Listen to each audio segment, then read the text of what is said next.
Hi friends, welcome to reel connect YouTube channel.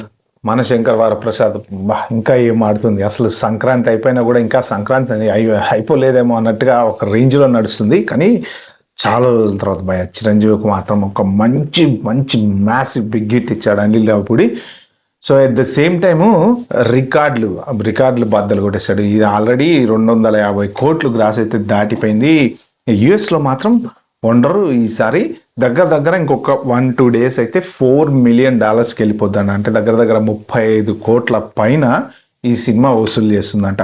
First 7 రోజుల్లోనే 135 నుంచి 140 కోట్లు వసూలు చేసింది ఈ సినిమా. మొత్తం యాక్చువల్గా అంటే టోటల్ ఇండియా కనుక చూసుకుంటే ఇప్పుడు ప్రెసెంట్ ఉన్న రిపోర్ట్స్ వరకు చూసుకుంటే దగ్గర 250 కోట్ల పైన వచ్చినాయంట. అంటే అనిల్ రావిపూడి సంక్రాంతికి 200 కోట్ల మార్కులో చేరిపాడు అనమాట. లాస్ట్ ఇయర్ కూడా వెంకటేష్ సినిమా సంక్రాంతికి వస్తున్నంతో ఒక రేంజ్లో రికార్డులు అయితే కొట్టేశాడు. సినిమా అప్పుడు కూడా సూపర్ సక్సెస్ అయింది. ఇట్లనే బీభత్సమైన కలెక్షన్స్ అయితే వచ్చినాయి.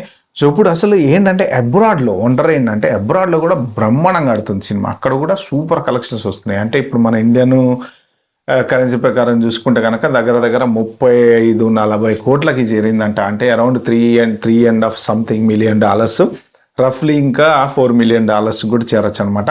కానీ సినిమా ఇంకా నడుస్తూనే ఉంది. ఎక్కడ చూసినా ఇంకా హౌస్ఫుల్ కలెక్షన్లు వెళ్తూనే ఉన్నాయి. ఇండియాలో కూడా పెరుగుతూ పోతుంది అనమాట. సో ఫస్ట్ 4 డేస్లో చూసుకుంటే 190+ crores. సో తర్వాత అప్ టు 7 డేస్ వరకు కనుక చూసుకుంటే దగ్గర 261 crores అటు ఇటుగా వచ్చింది. ఇక ఇప్పుడు 292+ క్రాస్ అవుతుంది అని చెప్పేసి అయితే కొన్ని న్యూస్ మీడియాలలో వచ్చింది. మరి మోస్ట్ ప్రాబ్లీ ఇది 300-350 దాకా వెళ్తే ఏమో తెలియదు. కానీ ఇప్పటికీ స్టిల్ నడుస్తూనే ఉంది సినిమా మంచిగా. ఏ ఏరియాలో చూసినా అటు ఆంధ్ర కానీ ఇటు తెలంగాణ కానీ ఈవెన్ ఇంక్లూడింగ్ ఓవర్సీస్లో కూడా జనాలు ఫుల్ ఎంజాయ్ చేస్తున్నారు ఈ సినిమాని. కానీ కలెక్షన్లు రావడానికి ఏదైనా సరే మన చిరంజీవి గారి సినిమా అంటే ఆబ్వియస్లీ కలెక్షన్లు వస్తాయి, దాంట్లో డౌట్ అయితే ఏం లేదు. కలెక్షన్లలో మెగాస్టార్ తర్వాతనే ఎవరైనా. ఎందుకు అంటే ఆ సినిమాలలో డెప్త్ అలా ఉంటుంది అన్నమాట. 1-2 సినిమాలు ఫ్లాప్ అయితే అయినాయి కానీ ఎమోషన్ ఉంటుంది. ఎస్పెషల్లీ మెగాస్టార్ గారిని చూడడానికి వెళ్తున్నాము అంటే ఆయన డ్యాన్సు, ఆయన ఫైట్లు, ఈ రెండు మాత్రం అసలు ఆ రెండింటి కోసమే వెళ్తుంటాం అనమాట. ఇప్పుడు ప్రెసెంట్ ఈ ఏజ్లో కూడా ఆయన అంత కష్టపడి ఆ స్టెప్పులు వేసి మనల్ని ఆకట్టుకున్నాడంటే ఆబ్వియస్లీ ఈ కలెక్షన్స్ నిజంగా 100% జస్టిఫై చేసినట్టు అనమాట. ఎందుకంటే ఆ సినిమా కొంతమంది అయితే 2 సార్లు 3 సార్లు కూడా చూస్తున్నారు.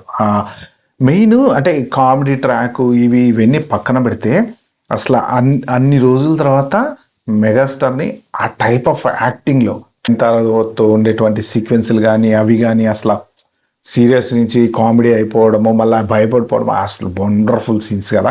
సో అందుకని చెప్పి ఇంత బడ్జెట్ ఇప్పుడు మొత్తానికి Anil Ravipudi high budget director కింద అయ్యాడని అయితే మనం అయితే చెప్పుకోవచ్చు.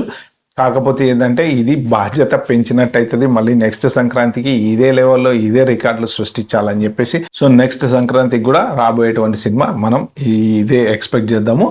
అయితే నెక్స్ట్ సంక్రాంతికి ఏ సినిమా చేయబోతున్నాడు, ఎవరితో చేయబోతున్నాడు అనే డీటెయిల్స్ కూడా బయటకు వచ్చినాయి. నెక్స్ట్ వీడియోలో ఆ వివరాలు అయితే పెడతా. మీరైతే సబ్స్క్రైబ్ చేసుకోండి, షేర్, లైక్ చేయడం మాత్రం మర్చిపోకండి. బాయ్.